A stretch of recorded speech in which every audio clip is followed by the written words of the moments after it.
Welcome to another edition of the Good Outdoors on 99.5 Kicks Country with Steve, Darrell, and Ronnie. It's everything about the outdoors. Take it away, guys. Welcome to the Good Outdoorz Radio Show on 99.5 Kicks Country. We're here live every morning from 4 a.m. to 6 a.m., Monday through Friday, right here on Kicks Country 99.5, as I said. 100,000 watts of pure power, baby, broadcasting to lots of counties in North Florida and South Georgia. We talk about anything and everything in the good outdoors, the good, the bad, the ugly. Mostly good, though. The outdoors is a hard topic to talk about in a bad light. We cover a lot of topics that are in the news early in the mornings. We usually try to have a discussion point, a topic of the day. We may talk about anything outdoors, hunting, fishing, biking, camping, cooking, any kind of outdoor grilling type activity. Games outside like horseshoes, volleyball, kids games, and sports like football, baseball, basketball, soccer, you name it. Our goal is to bring light the activities available for everybody in the good outdoors and encourage people to get out, get up off the couch and get out there. And especially we put an emphasis on getting kids involved in the outdoors. So we believe that our heritage, our outdoor heritage, and just the outdoor lifestyle is it seems like it's shrinking, as we get busier in life and the advancement of electronics and computers. There's TV programs. There's a lot of things that's trying to keep kids, especially, from getting outside and enjoying the things that are available out there. So, how you doing this morning, Darrell? You up and at 'em? Oh, I'm ready to go. Good deal. Well, my mom asked me yesterday why we sounded so down in the first hour, and I said, well, I don't know. I didn't realize we did sound down. It's hard to hear ourselves on the radio. We don't mean to sound down. We just maybe it could be that we're still waking up, so our energy level's not 100% yet. We're there. Definitely in the second hour from 5 to 6, we're probably a little more lively than we are from 4 to 5. But we'll try to do better, Mom. So she had had mine and my wife's kids last night, so I'm sure she had an interesting night. So that's a whole outdoor activity in itself, is babysitting. So lots in the news yesterday about the gay rights movement. There's some legislation that has passed. It looks like that it's kind of paving the way for gay marriage. A lot of heated debate about that. As you can imagine, the Border Patrol issue is still going strong. Had another IRS agent plead the fifth, which is just absolutely disturbing to most Americans if you care at all about how the government works and how the IRS specifically governs our lives. So to have several of those guys come up before the Congress and refuse to testify because they may be incriminated is very alarming. So anyway, that's something for the political shows to discuss. In the sports world, big news. Aaron Hernandez, formerly of the New England Patriots, tight end. He had just signed a multi-year contract worth several millions of dollars. I think around the neighborhood of $40 million. He is charged with first-degree murder. The evidence looks like it's pointing to an execution-style murder of an ex-semi-pro league player and a friend of Aaron Hernandez is there. So the prosecution's evidence indicates that he, along with maybe others, shot the gentleman execution style in a place about a mile from Hernandez's home. So he's in the slammer being held without bail. So they evidently got a pretty strong case, or feel they do. But everybody's innocent until proven guilty. But man, it ain't looking good for you, Aaron. And I'd like to take this opportunity to point out that he is a ex-University of Florida Gator. Not that means anything, just throwing it out there. Just an observation.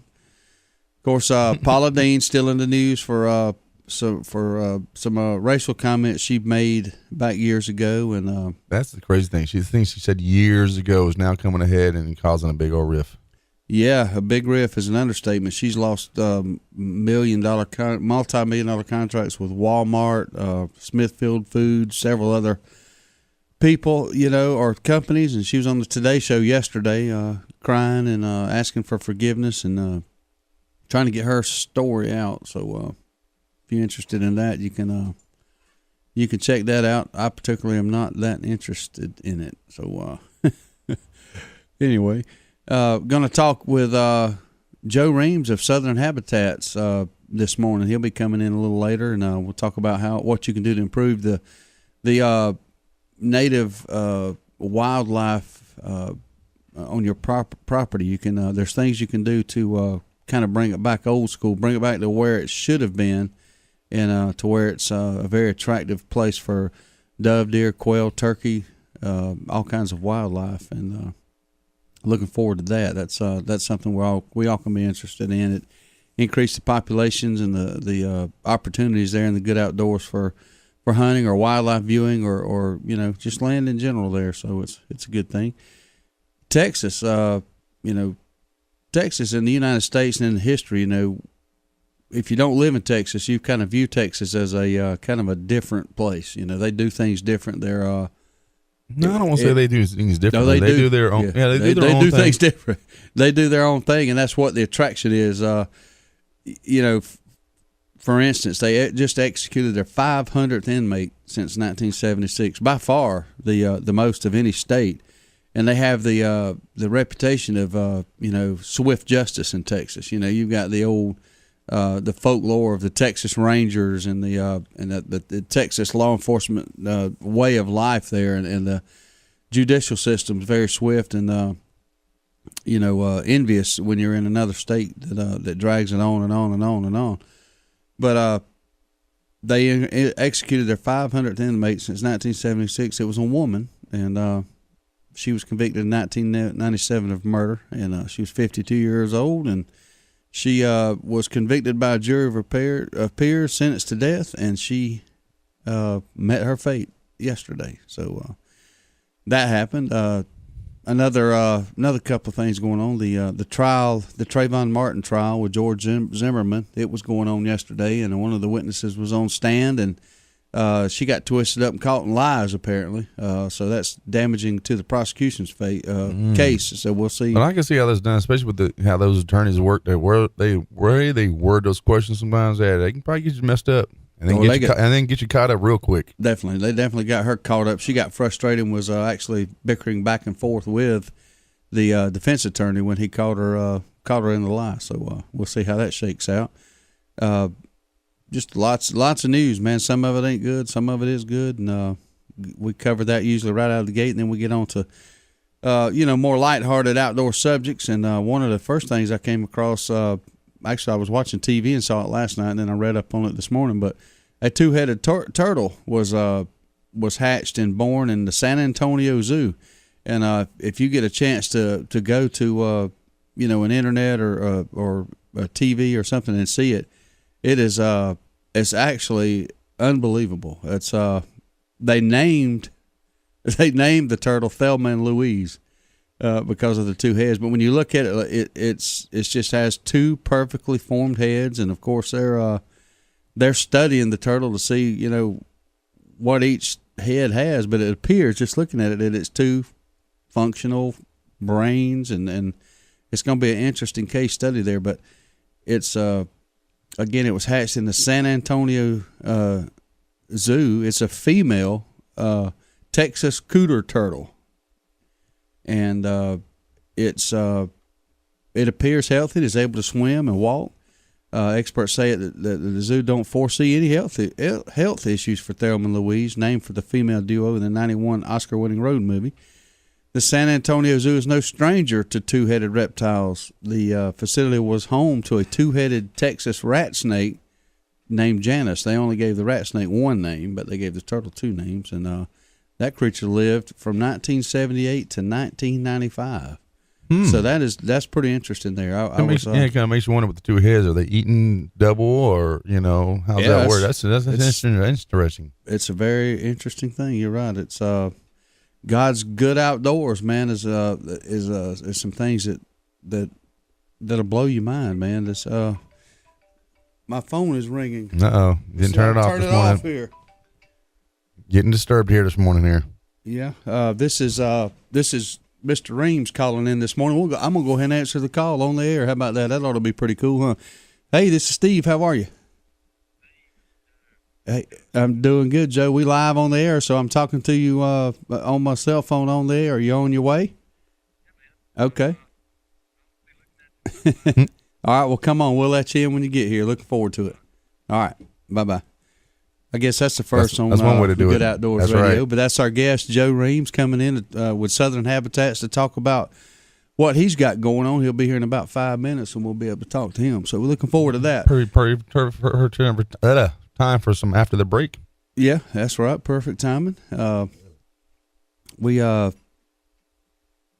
talk about all kind of things in the Good Outdoors, but we try our best to stick to, outdoor topics that are pertinent to, the things you can do in the Good Outdoors. And Southern Habitats, I was looking on his website last night, and we'll get into it, but it's unbelievable what this man does and what he has available in the science and the thoughts and the theories he has in what he does. And it opened my eyes as a deer hunter to some of the things that are the terms that we've used in all our lives in deer hunting. And he kind of takes those things that we've taught and takes them to a new level. So I think everybody's going to benefit from Joe's insight there. And, I mean something, because I learned a whole bunch of stuff from you guys. So you mean I'm gonna learn some more? Man, yeah. You gotta, I'm excited.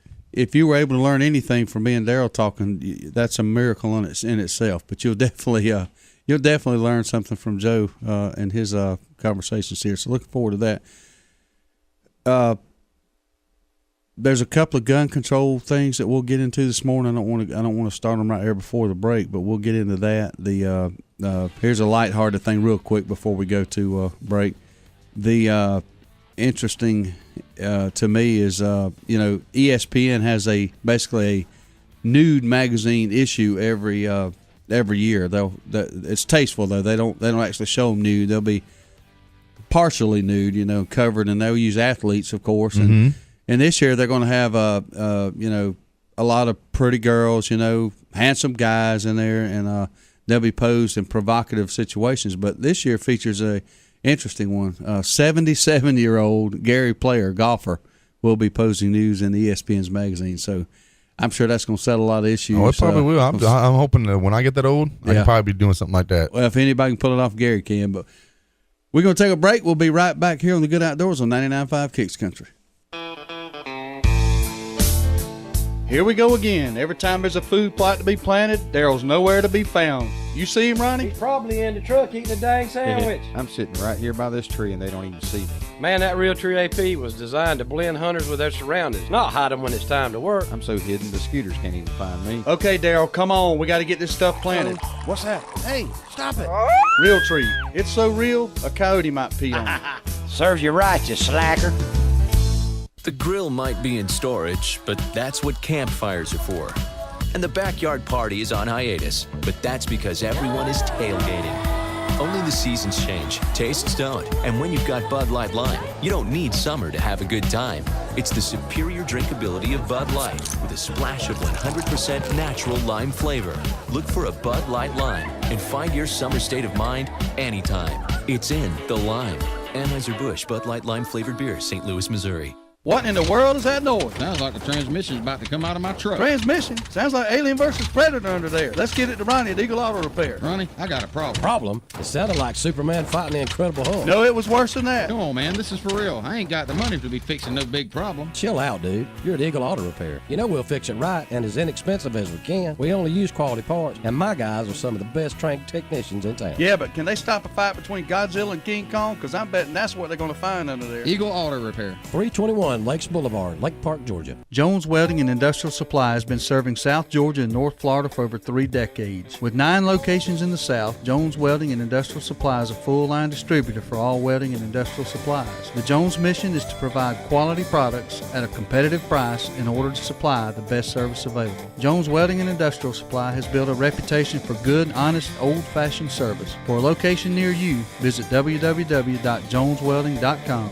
Jones Welding and Industrial Supply is a proud supporter of the Good Outdoors. It's that time of year. People everywhere will be scrambling to find somebody to take care of filing their taxes. Fast Tax and Bookkeeping at 1407 West Hill Avenue, Suite Q has a quick turnaround time and the knowledge to prepare your taxes properly, making sure you are getting what's due. With $25 1040 EZ filings, electronic refunds in a flash, military and college student discounts, and fast and friendly service, drop by and see Lisa Griffiths and the gang at 1407 West Hill Avenue, Suite Q, or give them a call at 229-253-0181 to schedule an appointment. So you need a car, truck, or SUV? Look no further than Midway Auto Emporium at 4189 Bemis Road, Valdosta, Georgia. Cameron and Melissa Tucker has been serving the Valdosta area for over 7 years now. They are a family-owned and operated local business with hometown values and still believe in handshake deals. With a great selection of used cars, trucks, and SUVs, with a Carfax report on every one of them, along with bank financing at all credit levels and interest rates as low as 1.85% with approved credit. 4189 Bemis Road, or visit their website at midwayautoemporium.com.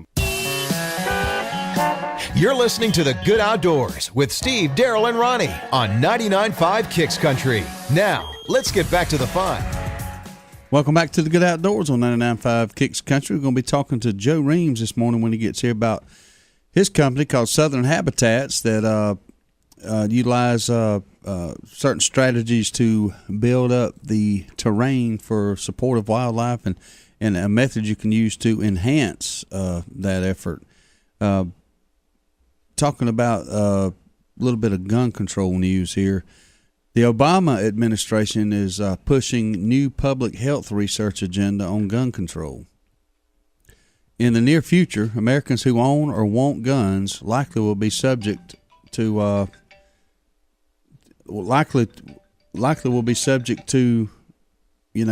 health type issues.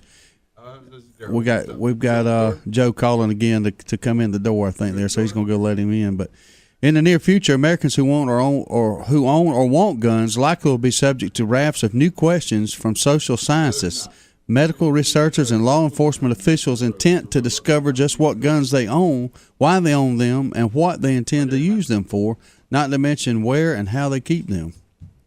So they're trying to backdoor us there a little bit, and anyway, they will also likely have more researchers poring over such issues as whether childhood education programs against gun violence actually work, whether they're actually in any relationship between violence in the media and in real life, and whether the safety plans that were drawn up by schools, colleges, and communities in the wake of highly publicized mass shootings actually are effective.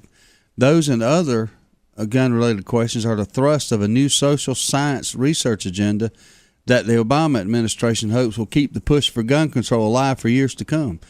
This is very disturbing. They're going to keep hammering us from all angles, and now this type of research agenda they're going to push through the through the Congress probably and the Senate, and or maybe he just signs it in as an executive order. Who knows? But the research agenda is intended to produce mammoth amounts of raw data on American gun owners, users, and their circumstances, meaning that the violence resulting from firearms use will be studied for its causes, approaches to interventions that could prevent it, and strategies to minimize its health burden. So now they're trying to link it to health, and what they'll do is they'll try to weasel it into, I guess, probably the health care mandate or the health care law, or at least get it, or start trying to put it that way, and we're going to have to make sure we shut it down. But it includes, for example, such thing as the potential health risks and benefits, example, suicide rates, personal protection, of having a firearm in the home under a variety of circumstances, including storage practices and settings.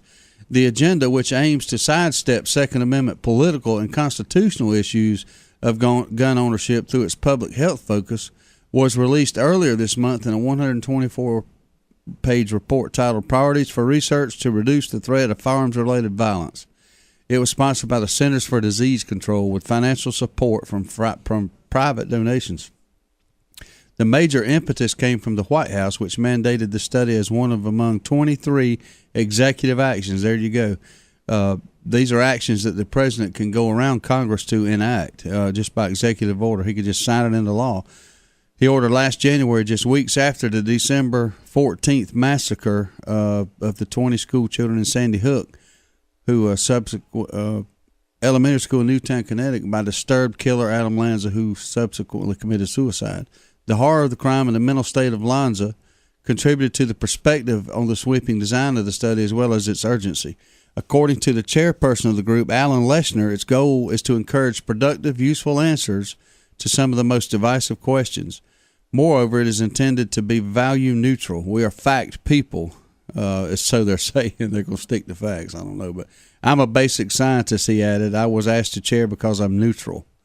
Well, I hope so. But anyway, among other things, the NRA argued the steep drop in American violent crime, about a 46% decline between 1994 and 2011, deserves study in the context of the spread of right-to-carry laws.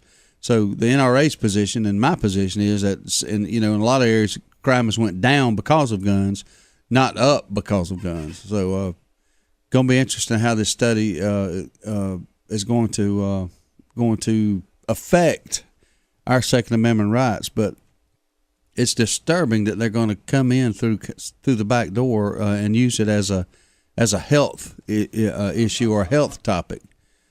That's where I'm still kind of lost on talking about, the health. I can see like in mental health and like that. Now maybe they're trying to, put a big blanket on all health things. Well, it's just far reaching. It's overstepping the boundaries and I don't know. It's we got to keep our eyes open, and I'm glad we got organizations like the NRA that are going to stay on top of those issues. So anyway, it'll be interesting to see how that shakes out.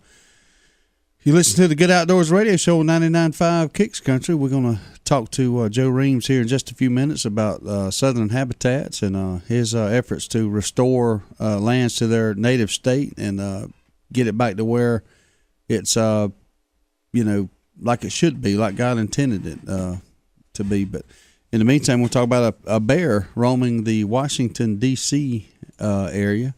We talked yesterday about a man got stuck in a swamp in Florida for 4 days. That was an interesting story that turned out good. But now there's been a bear spotted in northwest D.C., and it is now in custody. They took the bear, they saw it scampering through one of D.C.'s most expensive neighborhoods, led police and animal control officers on a 2-hour search Wednesday.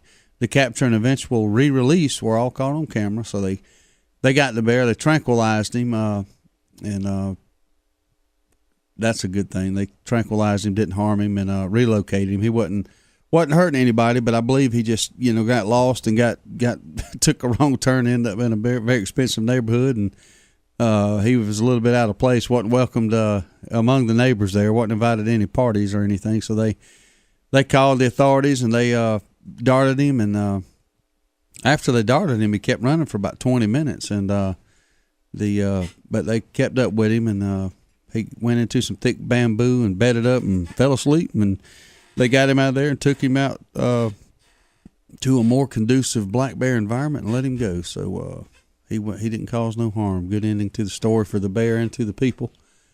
Until he comes back. It wasn't until he comes back. Yeah, they probably makes you wonder about that, because you know how they hear the stories about dogs making their trip after they were dropped somewhere else and get back home. Makes you wonder if bears will do something like that too. Even if they were removed, will they come back? Yeah, I think they'll get him far enough away that he won't come back. But that reminds me of a story. We had a dog that somebody stole one time when I was a kid, a little bird dog that my dad loved to death, and great bird dog. But somebody stole him and took him miles away. And I don't remember how we determined who took the thing or what. But I think somebody told us. But anyway, dog was gone for 6 or 8 weeks, and all of a sudden one day we were all out in the yard, and he come bounding back up there, and he had gotten away. And we actually took a dog that we didn't want anymore to a friend of ours that, on the other side of town, and probably 3 miles from our house.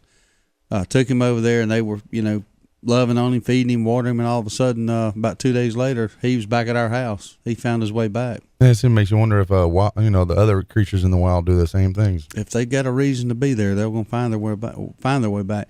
You remember here a while ago we discovered the story about the big beehive down there near Madison.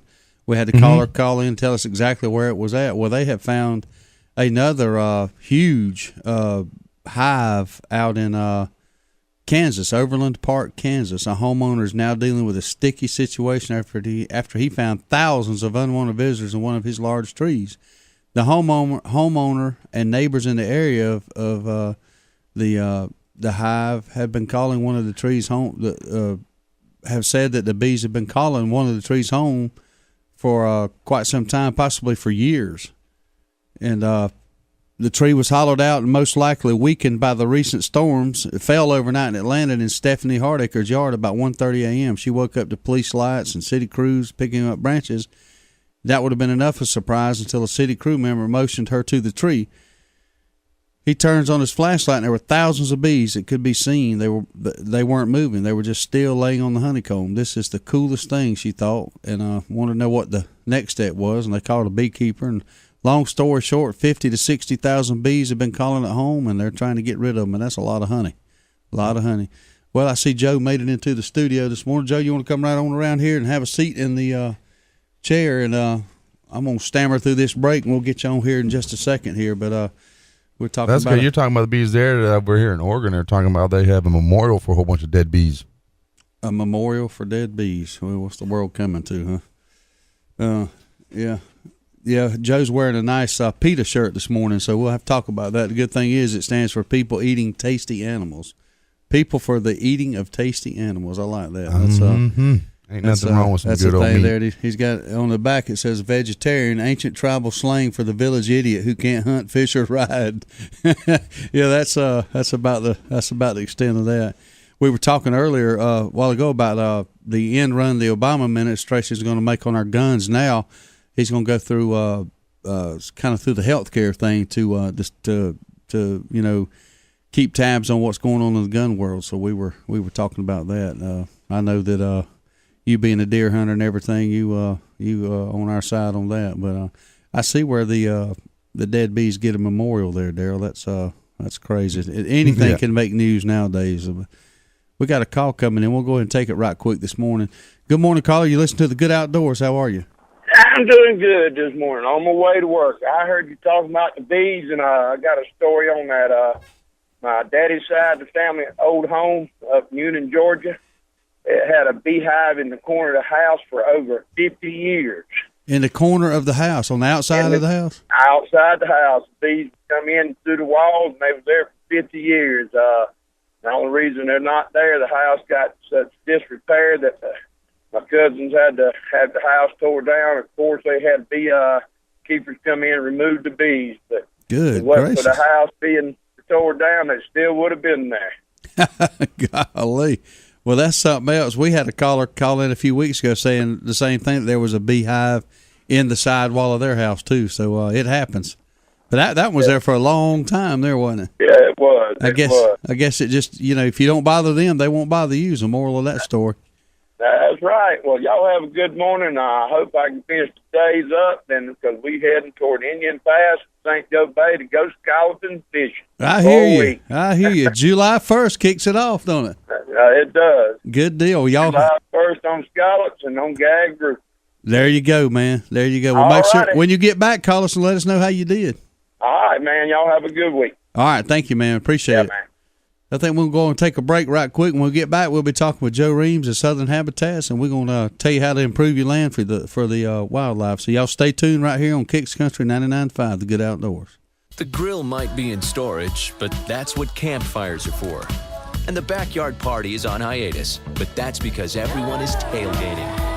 Only the seasons change, tastes don't. And when you've got Bud Light Lime, you don't need summer to have a good time. It's the superior drinkability of Bud Light with a splash of 100% natural lime flavor. Look for a Bud Light Lime and find your summer state of mind anytime. It's in the lime.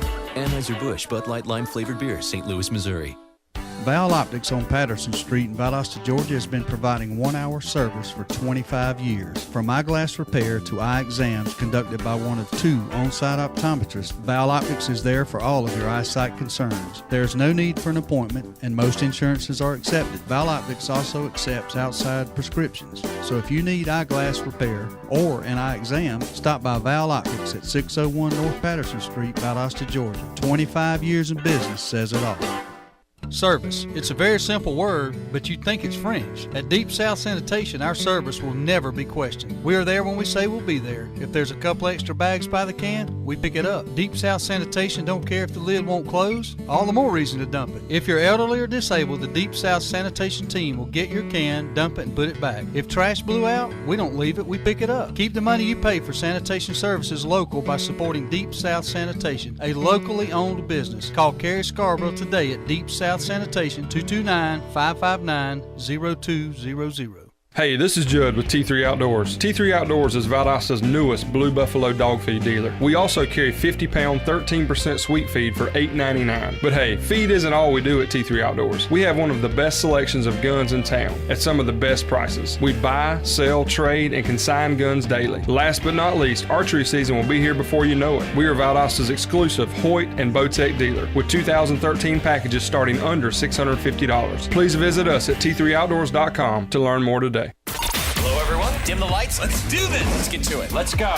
Introducing the winner of Austin's Idol and receiving a $1,000 Austin's gift card, Mr. Steve Seller.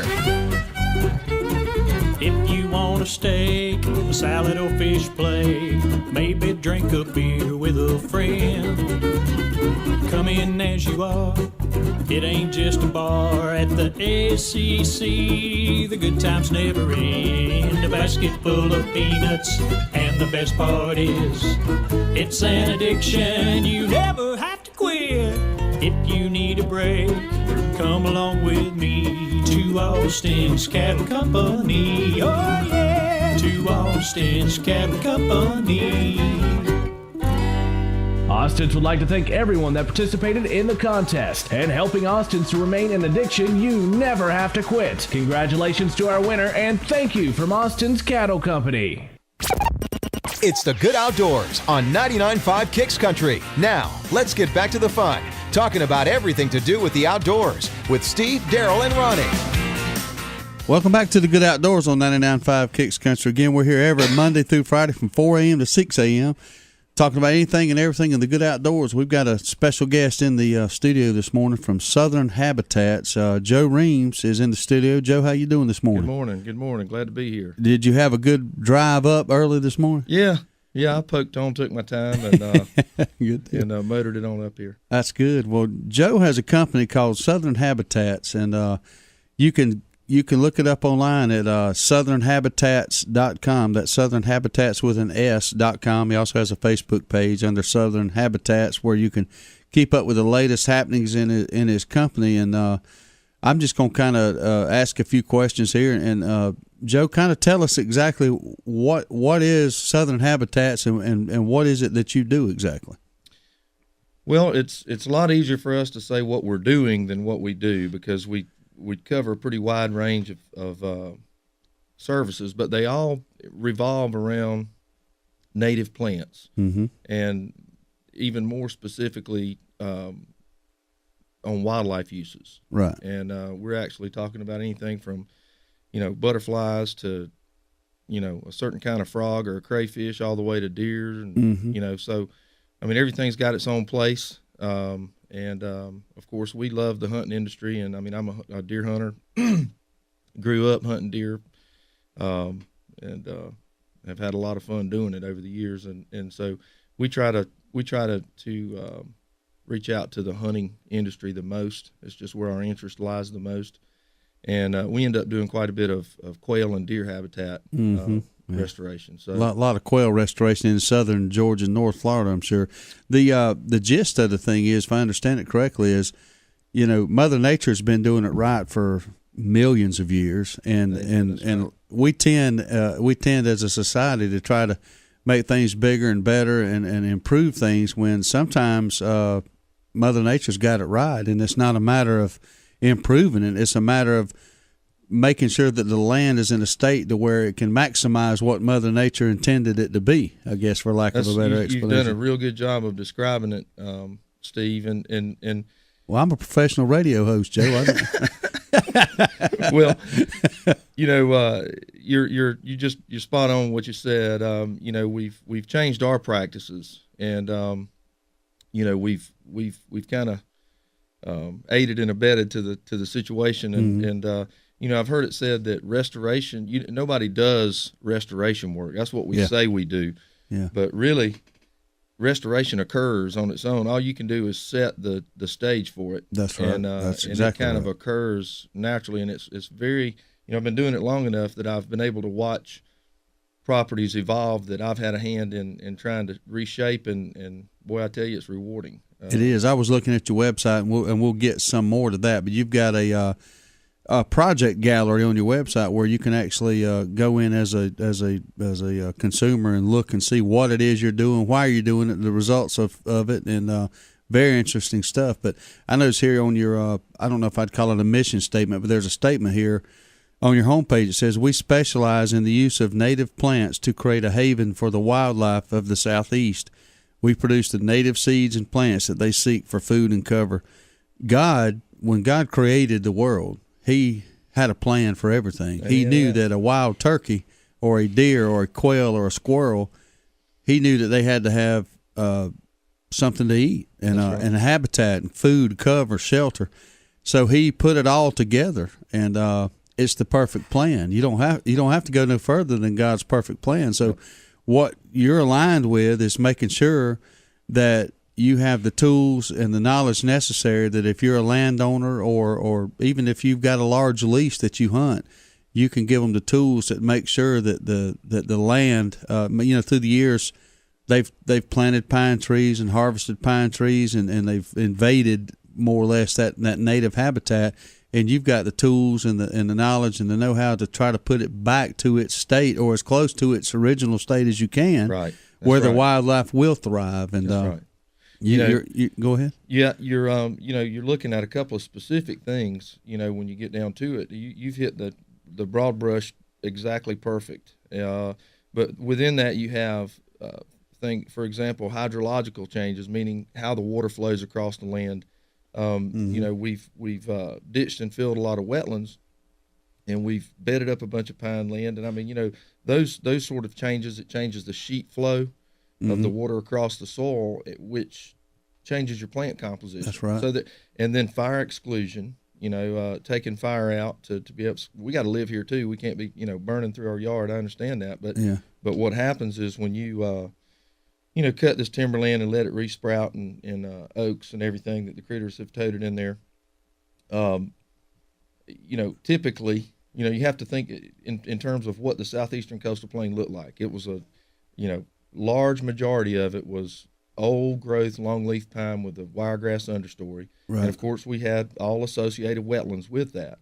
But in addition to the hydrological that I mentioned, you've got the fire exclusion. Then you've also got introduction of exotic plants for ornamental purposes and for forage. That's right. And a lot of those have just gone wild. And kudzu would be an example of exactly be a great example. And there's a host of them, and all of them we brought in here. At some point or another. A lot of times it was universities that did it. Yeah. But they were looking for better forages and going off the information they had at the time, and just kind of. Some plans backfire, don't they? They do. They do. It's no different than turning those pythons loose down there in the Everglades. Yeah, it wasn't such a good idea, was it? No. Or the snakehead fish up in New York. That's another invasive species there. That's right. So we're fighting invasives all the time. Mm-hmm. Yeah. So the way it was intended to look back before mass planting of pine trees for consumption and things like that, the typical land would it be similar to what you see on some of these quail plantations where you've got the longleaf pine, big mature pine stands, and that brown, what we call sage grass, which I guess sage. We'll fix that. We're gonna get you trained on that. That's right. Okay, but that's the way it's supposed to look. Well, we have a lot of broom sedge around it. It is the uplands. Obviously, we live in the uplands. We don't build our house in the wetlands. So that's what we farm the uplands. Right. And so we've really claimed a lot of that good primo territory, but. In those uplands was, and I say typically because we had lots of loblolly down here too, especially in some of the redder hills. Right. But these old sandy flats, were dominated by, if you could just snap your fingers and go back to 1500. There would be and all evidence is there. Because of the yellow pine fatwood that we dig up and burn in our fireplace. That's right. These old trees would grow I don't even want to speculate how big in diameter, and die of old age. I've seen a few in the swamp areas there, big pines that you've probably 4 or 5 men can't reach around. Right. I mean, but I tell you the truth, I've never laid eyes on actual true virgin a track of wood. I mean, I know that there's some over in Eglin, they say, that is about as close to original, and then supposedly somebody set aside a track up in Georgia somewhere, but I've yet to lay eyes on it. That'd be interesting to see that. Yeah. I'd like to see it because I just thinking off the top of my head, you can drive for miles and miles around Lowndes County, and you're not going to see any original old. Well, when you say original, right. You know what I mean? When you say original, it's virgin, right? Virgin, and you're just not going to see it. It's not there. I mean, my grandfather on my mother's side, he was 50 when she was born, and so he was born in 1895. Well, he was trying to raise some boys without his, with his wife, had lost his wife, and he was down there cutting that timber like everybody else with, Brooks Scanlon and all them down in Taylor County. And from what I understood from my uncles, some of those areas down below 98 down there were some of the last, real big old virgin cypress swamps and domes that they'd cut, that there were left. If you could go back, like you said, in time, let's just go back to when Columbus first came over to America. I'd like to, outside of having to run in with the Indians, I would like to be able to just kind of tour the United States and look, see what it looked like. That was undisturbed. Mm-hmm. The Indians who were living off the land, they weren't into pine tree plantations and big huge crop lands. You're right about that, but I'm gonna tell you something about these little pockets of Native Americans. Now they burned religiously. Really? Yes, sir. They recognized the importance of burning and some of the remnant areas are because Native Americans kept it up with fire. And well, they probably got that. I'm sure lightning struck and burnt, had big forest fires. That's how historically, over eons, that's how that's how it burned was. Well, it just replenished itself through the fire. Yeah, it's all those plants have adapted to fire. Yeah. A lot of perennial legumes and wildflowers love a burn in June. Yeah, I mean, you burn through there in June, and buddy, which seems kind of late to the layman like myself. Right. We always try to burn in February, but we're going to take a quick break here on the Good Outdoors and let some of our fine sponsors get their word in, and we'll be right back here in 3 minutes talking with Joe Reams of Southern Habitats. With over 40,000 machines in the field, the pro's choice is Dixie Chopper. Be a pro, buy a chopper. Built right here in America with one simple goal. Build a mower that cuts more grass and doesn't break when you use it. Be a pro, buy a chopper. With Chopper's price, performance, and reliability guarantee, make the smart choice. Be a pro, buy a chopper. We're running out of time. We're drawing the line. This is our battle cry. Huntin' is Good TV is an action-packed hunting show with a mission to secure our hunting heritage. Join Steve Nichols, Trey Weatherington, and Neil Armati each week as they hunt across the U.S. and Canada with pro athletes, actors, wounded warriors, kids, and regular old Joes who know hunting is good. Huntin' is Good TV airs on Pursuit Channel and is available on Dish Network Channel 240 and DirecTV Channel 604. For more info, visit huntingisgoodtv.com and follow on Facebook at facebook.com/HIG TV show. You can also use your high-speed internet connection to watch online by logging on to filmon.com at the airtimes posted on our website. And remember, hunting is good. This is our battle cry. There's only one place in Valdosta if you want the freshest seafood in town. It's Bubba Jack's Crab Shack at 1700 West Hill Avenue. They got wild Georgia shrimp cooked about any way you could want it. Fried, peel and eat, grilled, or buffalo style. They got a Wednesday night oyster special at $7.99 a dozen, and that ain't no mistake. $7.99 a dozen, Wednesday night only. Bring the kids with you, and if they don't eat seafood, get them some chicken tender baskets or hamburger hot dog. And do not forget to try the fresh cut, hand-dipped onion rings at Bubba Jack's Crab Shack, 1700 West Hill Avenue, Valdosta. So, Dawson, is Dad still ill about you calling him out on his shooting ability? I don't think so, but I have seen him on the range a lot more lately. Dad always says practice makes perfect. That's what he says, but I don't think it works for adults. Why do you say that? Well, from the look of the scorecard, it's making it worse. Dawson, bring me some more shotgun shells. Okay, Dad. If you need some practice, come by Southwind Clays and Quail on the Quitman Highway just past the river headed towards Quitman. With a top-notch clubhouse, a 5-stand, sporting clays range, as well as a rifle and pistol range, Southwind has what you need to succeed. World-class quail hunting is also available with some of the finest bird dogs around. Dad sure shoots a lot. Yeah, if he keeps this up, Mom's gonna be mad. Why is that? Because he's spending all Mom's shopping money on shotgun shells. It's the Good Outdoors on 99.5 Kicks Country. Now, let's get back to the fun, talking about everything to do with the outdoors with Steve, Darrell, and Ronnie. Welcome back to the Good Outdoors. We're joined here by Joe Reams of Southern Habitats, talking about native wildlife solutions and things you can do to improve your tracts of land for the wildlife specifically. And we're talking about what Joe does. He has a website here called southernhabitats.com. He also has a Facebook page called Southern Habitats. You can look that up. His website is awesome. It tells you about some of his current projects, the programs he has to offer, some of the some information on his sweet tea wildlife seed. And before we went to the break, we were about to get into a specific type of management where, Joe, you create a kind of a beltway or a connecting type land structure to where we were talking about, you might have 1,000 acres here, and down the road you got 5,000 acres, and there's no connectivity between the two.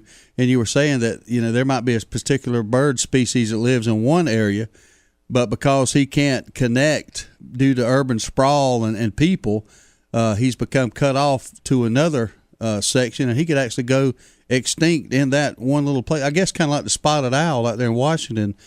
He gets cut off out there, and that's why they're trying to conserve and protect that species. But tell us a little bit about connecting the land and beltways and greenways that you were telling me about. Well, that example about the bird that I gave you, yeah, just pull it right up to your mouth there. You good? This thing's coming apart. There you go. The example about the bird actually occurred. It's on a video that's actually on YouTube that an expert did on it, endangered species expert. But yeah, the whole connectivity concept is real big in our industry. I don't know and understand all the dynamics, but it's definitely, for example, for a hunting application, which I think would be most interesting to the listeners, would be that studies have shown that the average, any given bobwhite quail, whether you shoot him or you flush him or whatever, the average distance that he has found from woody cover, escape cover, low growing, dense woody cover, is 70 feet.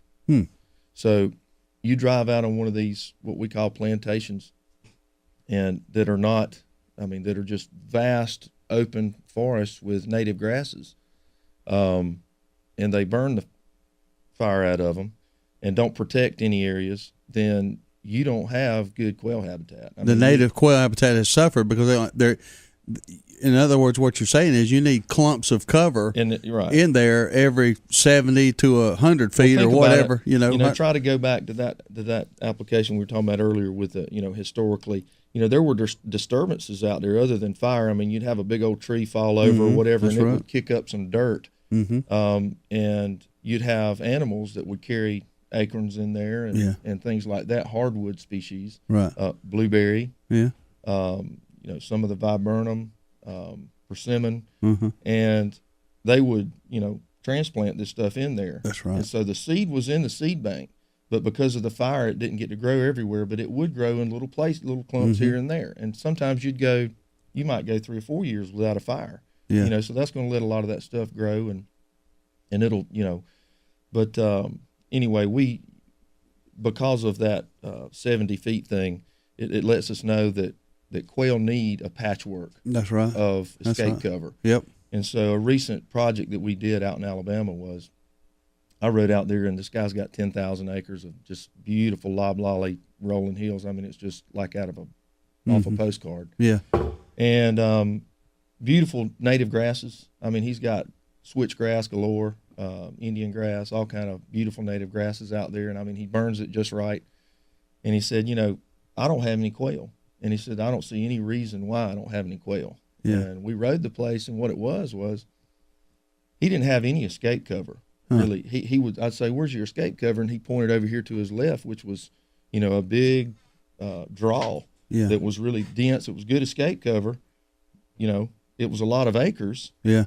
But it was, adjacent. It was not mixed, blended together. It was just one clump instead of several mini clumps. That's exactly right. Gotcha. So we went in and put in what they call covey headquarters. They call that. That's what they call it out in Missouri and in Georgia. A lot of the professionals call it the crazy quilt. I've heard it called that. But it's the whole quail covey headquarters concept, and it's 167 trees planted on 3-foot centers of high bush blue. The ones we did was high bush blueberries, what's called rusty haw, which is a viburnum, persimmon, and plum, Chickasaw plum. And we planted them on a 3x3 grid, and I mean, we didn't shape them all perfect or whatever, but you put one of those every 5 to 10 acres. I gotcha. And then you disc around it. Now, another component of quail habitat is rank, weedy, herbaceous cover like ragweed and just the nasty old weeds that we plow up. Chicks need those because they attract insects, and chicks have to have insects to develop. Eat. Yeah. And so therefore, the brood habitat is important. So what we do is we actually disc around our little headquarter there, and as you know, a lot of those weedy species like disturbance. So if you keep that fire lane around it fresh, and you can seed it if you need to. Most of us don't need to put weed seed there. Right. Allow that growth to take place. Yeah. Find out what time of year you want to release whatever weed seeds you have that will attract the insects, and then out in your common areas would be your native grasses and your I say native grasses, not only native grasses. You'd have native grasses and legumes like not bicolor Lespedeza. That's not a native. Yeah. But native Lespedezas like hairy Lespedeza and slender Lespedeza. And then your desmodiums, which are your tick trefoils, the beggar ticks that stick on your britches. Right. Okay, not the one that grows in the dove field that's an annual. That's a non-native. But we have perennial ones that are actually real pretty plants. I mean, they're nice plants. But that seed is real critical to a bobwhite. But anyway, they will grow. They're fire adapted. They'll stand out there in the native grasses. So that gives them a little forage out there while they're in their nesting cover. Yeah. Okay, then you have when they hatch, they bring their chicks up there close to that escape cover, and they have the insects and everything in that, what we call ring around. Right. And the ring around protects that area from the fire. So it's pretty neat. Arrangement. You're talking about quail, and of course we live here in South Georgia, and quail hunting has been something that everybody's been exposed to. If you grew up in South Georgia, there's been a decline, of course, in the native quail population, and I'm gonna ask you this question, but I almost probably could tell you, just knowing you a little bit and seeing your site, I believe I know what you would say, the answer, but I'm going to ask you so the listeners can hear. But what, well, we got to take a break there. Think about this question. When we come back from the break, I'll have you answer it. But I want to know what your opinion is on why that decline has happened over the years. And I'm sure I already know the answer based on this. I think you do. The jury's not really still out on it. But I think I know your opinion. We'll get into it right after the break here. You listen to the Good Outdoors on 99.5. We'll be right back in 3 minutes. Attention Outdoor Nation. Adel Outfitters, located at Exit 39 on I-75 in Adel, Georgia, has over 18,000 square feet of outdoor unbelievability just waiting on you. Specializing in a wide range of outdoor supplies for everyone, including hunting, fishing, shooting, kayaking, camping, Little League, clothing, knives, boots, you name it, Adel Outfitters has it. They also have that personal one-on-one attention that you just might not be getting from some of the big boxes, and Adel Outfitters has a whole lot less overhead, so you'll be surprised at the deals. So come see us now at Adel Outfitters, Exit 39, Adel, Georgia. Woo-wee! Sweet Tea Smokehouse on South Hutchinson Avenue, Adel, is the bomb. You ain't had good old South Georgia barbecue if you ain't been to Sweet Tea Smokehouse. Ribs, chicken, pork, beef, good grief, this is some fine eating. And it ain't called Sweet Teas for nothing. Ice cold sweet tea and good old barbecue plate with all the trimmings is what living in the South is all about. Head up Highway 41 north towards Adel. Swing into Sweet Tea Smokehouse for lunch or dinner. Great southern barbecue like it's supposed to be. And don't forget some of that fine Brunswick stew. Woo-wee! Justamere Farm is a full boarding, training, and lesson facility conveniently located on Valdale Road in Hayhire. Justamere Farm offers a facility like no other in the area with many amenities to meet all your equine needs, whether it's riding, training, or boarding. If riding is your passion, Justamere has you covered with an indoor arena, a large lighted outdoor arena with an alleyway, a large jump course arena, a round pen for training, trails, and access to dirt roads. Private and shared lessons are available, so give Justamere Farms a call today at 229-460-2331. Wow, look at Bob trimming the grass. He's so fast. I know, and that mower is so big. And it's got a huge deck. And it cuts the long grass with deep roots so easily. Yeah, Bob's a bad boy. When you want to cut grass like a champion, get yourself a Bad Boy mower from Nashville Tractor. Nashville Tractor carries an exclusive line of Bad Boy zero-turn mowers. See them now at Nashville Tractor in Valdosta and in Nashville. Brigman and Brigman Cabinets in Hayhire, Georgia specializes in custom-built cabinets. You can come in and sit down with our staff and start from scratch to develop the perfect cabinet layout, or bring in your plans and start there. From design to installation, Brigman and Brigman can help you every step of the way. Estimates are always free, and your satisfaction is our goal. Whether it's a remodel, a spec house, or your custom-built dream home, give Brigman and Brigman Cabinets in Hayhire a call at 229-794-2108 to set up an appointment. Crystal River Seafood on St. Augustine Road in Valdosta is a fine seafood dining experience. Folks from miles around come in to enjoy the fine seafood and friendly atmosphere Crystal River has to offer. Their friendly staff makes your dining experience one to remember, as well as one to repeat. Fish like grouper, salmon, mahi, catfish are always great choices, along with shrimp, oysters, crab cakes, and crab legs. Hey, you're not in the mood for seafood? Order a juicy ribeye steak. Crystal River Seafood is open for lunch and dinner. Crystal River Seafood, 958 St. Augustine Road, Valdosta, Georgia. WKAA, Willacoochee, Valdosta. Another hour of Valdosta's best country music kicks off now. 99.5 Kicks Country. It's the Good Outdoors on 99.5 Kicks Country. Now, let's get back to the fun, talking about everything to do with the outdoors with Steve, Darrell, and Ronnie. It's the Good Outdoorz Radio Show here on Thursday. It's kind of hot coming in this morning, kind of muggy. I saw last night when I was reviewing the weather, going to be 97 degrees today, and that's tough to work outdoors when it's 97. All our friends out there that are working at concrete companies and paving and road construction and anything outdoors, man, we feel your pain out there. Make sure you drink plenty of fluids and stay hydrated and don't get yourself in any kind of bind. But we're talking here with Joe Reams of Southern Habitats. It's a habitat restoration company, I guess is the best, simple, easy way to describe what you do, Joe. But before we went to the break, I'd ask you the question. Here in South Georgia, North Florida, the bobwhite quail's near and dear to our heart, and we've noticed a decline in the native population. And my question to you is what are some of the contributing factors, in your opinion, to the decline of the native bobwhite quail? Well, as I said right before we went to break, the jury's not still out on it. I mean, they've pinpointed, the reasons, and it is kind of interesting to look at it from the predator perspective, like I mentioned a while ago. But I guess the situation is we have a completely different landscape than we used to have. And I mean, I've heard this from a lot of old timers. I mean, even growing up in the 70s, you'd ride down the highway and there would be little patch farms with big old fence rows grown up. Oh, and, yeah. And, it was, that was perfect for quail. Oh, yeah. They love those hedgerows. Yeah. Just like we talked about that cover. Those cover patches, same thing.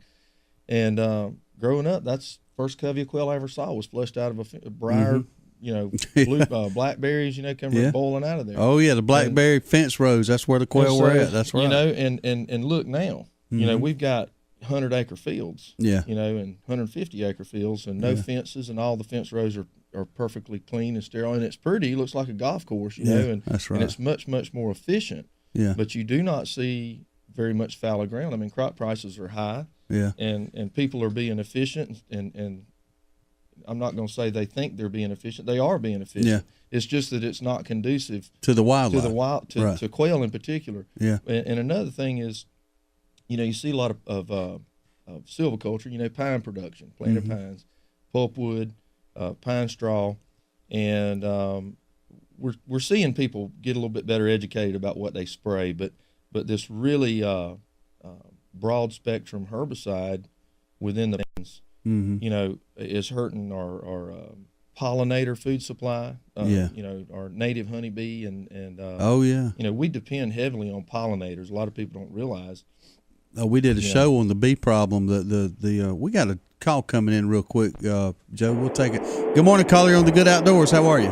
Good morning, guys. What's going on, man? Hey, but I just want to call touch on some of the stuff y'all talking about. My dad raises quail too, Steve. And, yes. A lot of people don't realize the common cold will wipe out a covey of quail. Oh yeah, sickness. Yeah, you're right. But I know one thing we have that in the past few years noticed that fire ants has been a big problem for the quail, the wild quail. Yes. Right. What Joe was saying, it's kind of like it's cause and effect. It's a chain of events that everything, when something occurs, it opens the door for something else. And when the native cover is affected in an adverse way, whether someone comes in and clears a mass amount of land for farming, it starts changing immediately. It may cause something that would increase the fire ant population, or increase the predator population, or increase the ability of that predator to get to his prey. And it all starts with that habitat, and that's what causes a fire ant boom. That's what causes predation to increase, and it all starts with that cover, in my opinion. And I'm not an expert on it, but I think I think when you have it's anything in life, if you do one thing, it causes an opening for something else to walk through, and then it creates this whole cycle, a negative cycle sometimes. Well, you can also look too, Joe, if I ain't mistaken, these farmers most of the time when they plow their fields up to get ready to plant, if you'll go back the next few days, it's like thousands of fire ant beds. That's really interesting. Yeah. I'm a farmer, fifth generation farmer, but I didn't, and I've always just kind of said, well, the fire ants are on the march. There's not really. I mean, we can try to beat at them, but we know what's happening. They got them up in North Carolina. We can just hang it up. They're here. Yeah. All we can do is, like a lot of things, just manage them. But I hadn't heard what you just said. That's pretty interesting. And I do know that they're bad on quail. I know that. Oh yeah. As far as chicks or I guess eggs, getting in the nest and all. But Steve is mentioning something about taking some measures, and that sounds good. I don't know what those measures are with regard to fire ants. That's all pretty interesting to me. Yeah, I'd like to know what you do to go in there and to control. How can you control that? I've never heard either. Other than pesticides. They spend millions of dollars a year at the University of Georgia on a fire ant program trying to figure out how to eradicate them, and they're not getting anywhere with it. It's just that's the bottom line. It's a slow go. It's like beating at it. Yeah, you gotta beat at it, but you can't put it out. You just got to find a way to live with it and adapt and try to do your best with it. But they're here to stay, I think. Well, one thing that I'll tell you what's another little interesting field is that whole thing about, the biological controls. Oh, yeah, yeah. On one hand, it's kind of scary. Yeah. When they introduce something, a pathogen or another critter or something that eats that thing. What else does it? What else did it eat? And so, but what they do though, I think, is they go to the country of origin. See, when you take anything out of its natural range, it goes crazy. A lot of times, it's fraught with peril. I got a great example of this, and that is, we fish out on the flats out from Taylor County. Do y'all fish? Oh yeah, Well, you know, that grass all around the edges is marsh hay cord grass, Spartina patens. I mean, it's a native species. It belongs here. Let me tell you, in California, in some of those harbors over there, it is a scourge. Huh. And it's out of control. Yeah. See, you take something out of it, and you know, another example would be Kogan grass that we have that's crept up, and you have a little bit up here too. Yeah. Really, it looks like a sci-fi movie down in Central Florida. Huh. I mean, those phosphate mines are just wrapped up with it. We fight it all the time. And it's out around Mobile and in the Panhandle of Florida. It's one of those that's just unbelievable how invasive it is. And I mean, an animal won't nest in it, eat it, even walk through it. Won't I mean, stay it's with it. absolutely It keeps, useless. it keeps them away. Chuck, we're going to let you hang up. We're running your cell phone bill up. All right, appreciate it. 229-253-0995 is the number to call. But yeah, you're right. You know, if something don't belong in that environment, that's why I'm so interested in your program here. It's it focuses on things that are supposed to be here by nature's design, and it focuses on the enhancement of that. But you know, talking about a while ago, you know, developing species that deter other species or even seek out and destroy other species, be it plant or animal. You know, they've come out here lately with all these plants that are that you hear are supposed to keep mosquitoes away, and some of the adverse effects is what I'm worried about. You know, that may be great. We come up with this cure-all thing to keep fire ants away, but what else has it done? You know, what are we going to wake up 20 years from now and realize, hey, yeah, we don't have any mosquitoes anymore, but we drove away this, and now because of that, something else has went awry there. Have we got a call coming in? They hung up? No, they hung up. Okay, 229-253-0995 is the number to call. We're talking to Joe Reams of Southern Habitats. Check his website out at southernhabitatswithans.com, and also make sure you like him on Facebook. He's got a lot of pictures posted there. But I want to kind of move into something that caught my eye reading up on your website last night. Being a deer hunter, of course, every year about this time there starts to be a shift. You when deer season ends, you know, you kind of burn out from it and you need a break from it. But then you go through a couple of months there, and then about July 1st, you start shifting. And you thought, man, I can't wait till deer season gets back. So a lot of deer hunters listen to this show.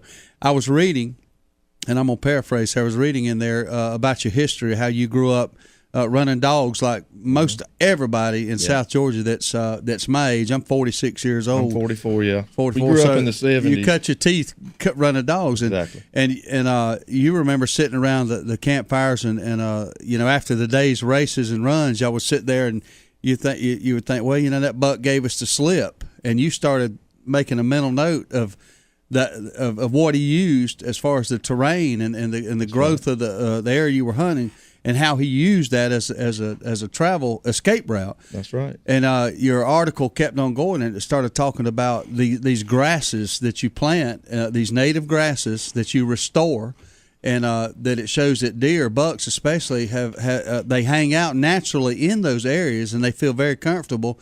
And that the daytime sighting specifically, this is what caught my eye.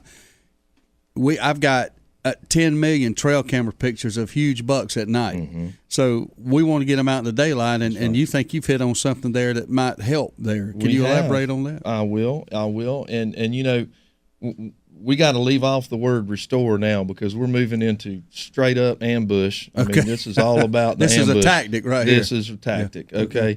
What we're doing is we're bringing the edge, and again, you know, in the article, you read it, you know, the edge effect. I mean, animals get to draw from two different resources. You know, they can hide in the cover and run out there and eat something and run back. I mean, they're able to survive better in the edges. I mean, that's just, you know, the basses, the basses, the bass at the edge of the pond. It's like meese. Yeah, the meeses and moosin. There you go. But anyway, it's the edge effect. So, you know, we've all sat in a tree stand and but had bucks that would, you know, stays just out of sight, you know, instead of sit there and watch their does and never commit, you know, and and it's just made us pull our hair out. And me thinking about that, it just sort of dawned on me to try this. I say it did. I'm not going to take credit for it because it's always been something. A door was opened on down this road. Right. I've kind of just followed the doors opening. There you go. But a client of mine up near Albany had a 2,000-acre tract right on the Flint River.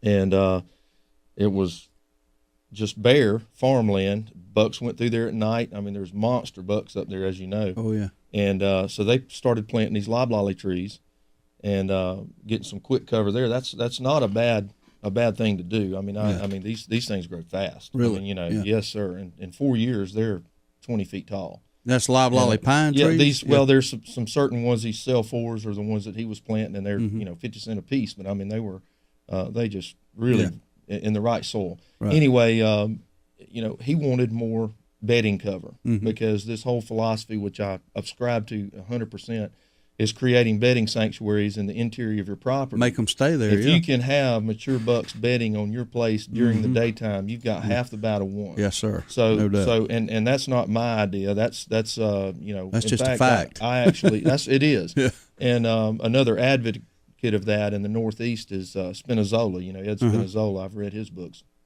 But anyway, back to the grasses. He found that the more grass we planted, the more they saw those deer during the daytime, and they were traveling in them, and they were bedding in them and laying up in them in the daytime, and they were killing deer and sighting deer. And he was like, "Man, this is awesome." And it just got better and better. And over the course of about 5 years, we put in, maybe 200 acres of switchgrass. Yeah. And we left off everything and went straight to switchgrass just because it was the most, the most durable and the most functional. Drought tolerant, probably. Oh yeah, it's just a tough. It's a tough plant, but and then the move to move it within the food plot, the proper food plot. In terms of what we call channeling screens, we started by screening off the perimeter of the plot, which I had seen done before. People use Egyptian wheat and different things, but we did it with switchgrass, and then out from that, usually on the downwind side, I mean, we're getting technical now, but we'll put these fingers up into the plot. And I mean, people have, they've got this perfect little farm field mentality, and they don't want it unlevel, and they don't want any weeds and all that. They've got to kind of get that out of their mind. Yeah. And, if you run over it and make it hump up there, and run over your switchgrass or have to turn around or whatever, it's fine.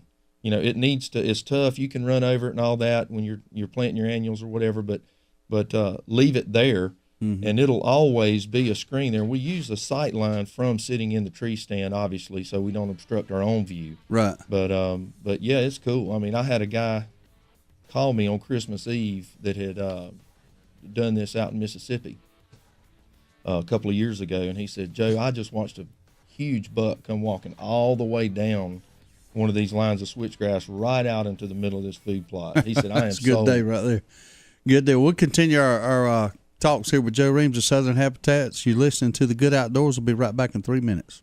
Service. It's a very simple word, but you'd think it's French. At Deep South Sanitation, our service will never be questioned. We are there when we say we'll be there. If there's a couple extra bags by the can, we pick it up. Deep South Sanitation don't care if the lid won't close. All the more reason to dump it. If you're elderly or disabled, the Deep South Sanitation team will get your can, dump it, and put it back. If trash blew out, we don't leave it, we pick it up. Keep the money you pay for sanitation services local by supporting Deep South Sanitation, a locally owned business. Call Carrie Scarborough today at Deep South Sanitation, 229-559-0200. It's that time of year. People everywhere will be scrambling to find somebody to take care of filing their taxes. Fast Tax and Bookkeeping at 1407 West Hill Avenue, Suite Q has a quick turnaround time and the knowledge to prepare your taxes properly, making sure you are getting what's due. With $25 1040 EZ filings, electronic refunds in a flash, military and college student discounts, and fast and friendly service, drop by and see Lisa Griffiths and the gang at 1407 West Hill Avenue, Suite Q, or give them a call at 229-253-0181 to schedule an appointment. SWAT Graphics, located at 300 South Toombs Street, is the area's #1 graphic design service company. Specializing in graphic banners, stickers, signs, and design, SWAT Graphics can help from concept to completion. If you have a design idea for a company logo, SWAT Graphics can bring it to reality. Maybe you have a logo and just need it placed on a sign, sticker, or banner. Whatever the case, stop by SWAT Graphics at 300 South Toombs Street, Valdosta. Or give them a call at 241-9185. SWAT Graphics, proud sponsor of the Good Outdoors. Hey, this is Judd with T3 Outdoors. T3 Outdoors is Valdosta's newest Blue Buffalo dog feed dealer. We also carry 50-pound, 13% sweet feed for $8.99. But hey, feed isn't all we do at T3 Outdoors. We have one of the best selections of guns in town at some of the best prices. We buy, sell, trade, and consign guns daily. Last but not least, archery season will be here before you know it. We are Valdosta's exclusive Hoyt and Bowtech dealer with 2013 packages starting under $650. Please visit us at T3Outdoors.com to learn more today. There's only one place in Valdosta if you want the freshest seafood in town. It's Bubba Jack's Crab Shack at 1700 West Hill Avenue. They got wild Georgia shrimp cooked about any way you could want it. Fried, peel and eat, grilled, or buffalo style. They got a Wednesday night oyster special at $7.99 a dozen, and that ain't no mistake. $7.99 a dozen, Wednesday night only. Bring the kids with you, and if they don't eat seafood, get them some chicken tender baskets or hamburger or hot dog. And do not forget to try the fresh cut, hand-dipped onion rings at Bubba Jack's Crab Shack, 1700 West Hill Avenue, Valdosta. Justamere Farm is a full boarding, training, and lesson facility conveniently located on Valdale Road in Hayhire. Justamere Farm offers a facility like no other in the area with many amenities to meet all your equine needs, whether it's riding, training, or boarding. If riding is your passion, Justamere has you covered with an indoor arena, a large lighted outdoor arena with an alleyway, a large jump course arena, a round pen for training, trails, and access to dirt roads. Private and shared lessons are available, so give Justamere Farms a call today at 229-460-2331. You're listening to The Good Outdoors with Steve, Darrell, and Ronnie on 99.5 Kicks Country. Now, let's get back to the fun. Welcome back to The Good Outdoors here on Thursday, June 27th, 5:15 a.m. Temperature's about 75 degrees, and we're here with Joe Reams of Southern Habitats. We were talking about specifically how you can use some native grasses to basically funnel deer in your hunting area, whether it be to a food plot or to and from a bedding area and a feeding area and all. And these, I think it's built into that deer's DNA that they associate to these grasses because they've been in our area for millions and millions of years. But how expensive is it to actually reintroduce that grass or go into your area and plant that grass? Is it economical compared to other planting efforts, or what are some of the issues you face there? Well, every situation is different, and it's kind of like buying a car, I guess you could say. You've got everything from selecting, local ecotypes, meaning seed from plants that were originally collected. The seed was collected within a relatively small radius, right? Which would obviously always be the ideal thing. I mean, we do on-site transfer even of plant material. So you take a plant that's growing on the acreage, right, and move it to another spot. It's a real economical way to do it. I mean, we take seed and we'll take it to our nursery and grow it out and bring it back as plugs, or either we'll actually we dug a bunch of bare root material at one place. But anyway, you can go at it with typically the channeling screens we do with bare root plants, bare root switchgrasses. And the perimeter screens, a lot of times we'll seed those. But these plants get big. The switchgrass gets really big. I mean, out in the field, I've got plants that are 18 inches in diameter. It's like a stump. Yeah. And, hundreds of little pencils sticking up right after you cut it off. I mean, you run over it, you can puncture a tire. I mean, it's that tough of a grass, and it'll get, when it's fully matured, it'll easily get 7-8 feet tall. Really? Yeah. That high? Yeah. Okay. So what is the optimum height you would want it for the hunting application? I would think probably 3 feet high or so. It depends. We kind of play around with that based on what you're trying to do. I mean, for a real good screen, I mean, we want it to get as tall as it can get. Right. And obviously, when you're in your stand, and that's how we use it. We'll flag it out. I'll sit in the stand, and I'll have my guys out there, and we'll flag it out. And we may put like a little corridor here with like 2 rows, and we'll put little spurs off a certain. No food plot's perfectly square. And we try to use the knowledge that we're given. Nobody can design it any better than the people who've been hunting out of that stand. Right. That's right. They know where the deer enter from usually. Yeah. And the hinging and pinning you can do around the perimeters of your property. trying to funnel them through a certain area. I mean, but yeah, we'll stage the lower growing grasses on the perimeter screen. We'll try to get as much taller grasses as we can. A lot of times if it's shady, we'll have to use grasses like eastern gamagrass that are a lot more shade tolerant than switchgrass. Right. But then inside that rim, we'll go with a little blue stem or even Indian grass. Indian grass, it usually won't, the blades, what would obstruct your view doesn't get over, 2.5, 3 feet tall at the tallest. Gotcha. Okay. But the seed head, it bolts up there 7 feet tall. Right. But it's like a piece of straw sticking You can up. see around it. Well, you can see through it. If Yeah. you don't plant it, we plant what's called a soft edge, which, it's a little more sparse. Yeah. And when he steps through that switchgrass, you can see him in that Indian grass. And then he's already committed. Yeah. And one of the guys with QDMA and I were talking, and I kept talking about what that deer thinks. Mm-hmm. He said, Joe, you have no idea what a deer thinks. I said, you're exactly right. He said, you need to say it different. He was talking about my article. Actually, it was Lindsey Thomas, the editor of Quality Whitetails. But it's true. You don't know what he's thinking, but you know how he's acting. Yeah. Well, I tell you, I think that I was going to say this earlier. One of the dominating thought in his mind is survival. You got to know that. Oh, yeah. Now that magical period we know as the rut, where he loses all of his senses and he ain't thinking about nothing but the one thing, but survival, and that's why he's adapting himself. He finds comfort through years of his DNA or his makeup. He knows in there's just something in there that lets him know that he's got cover, and he's comfortable walking through this native environment that you've created that's been here for millions of years. Well, there's a lot of speculation involved. I mean, obviously. You got to have a little bit of hunter in you. Yeah. Ambush. That's what we're talking about. Yeah. Well, it's just as simple. When we moved from restoration, now we're talking about ambush. That's right. Yeah. But we're creatures of habit. But a deer or any other animal that's hunted, they're creatures of habit. When I go home today, I park my truck in my driveway and I walk in my house the same way I do it every Monday through Friday. I've been doing this way for a long time. If there's something out of place, I notice it right away. I mean, right away.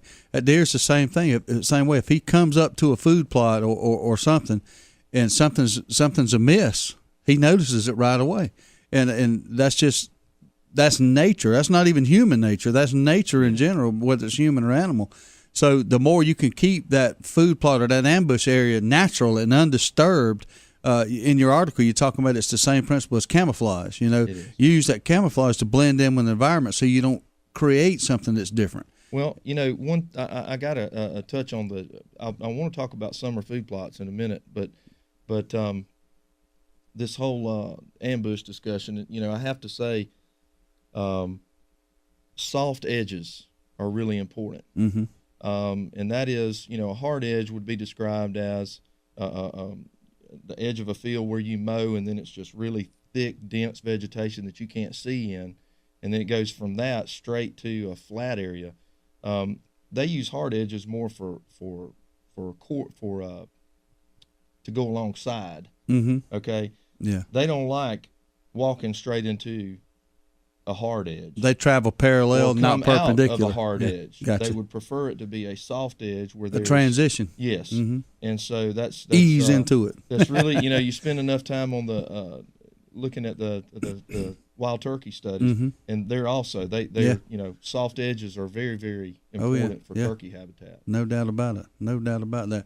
Now we're going to get in some of the specific food plots, and I noticed on here when I was looking last night, you have got you offer a tremendous amount of opportunity and seed, and or I guess you mentioned so many different wildlife, trees, shrubs, seeds, native grasses, and we're going to get into some of that. That's going to be probably more intense than we can get into the rest of the show. We may have you back at a later date to continue that discussion, but I don't think people realize, I know I didn't until I saw it, I don't think people realize how many different species of native grasses, wildflowers, shrubs, fruit trees. You're talking about the persimmons and the blueberries and things, and just I don't think people have any idea of what's out there. And we're going to dive into some of that. We'll wait until we get to the break there, but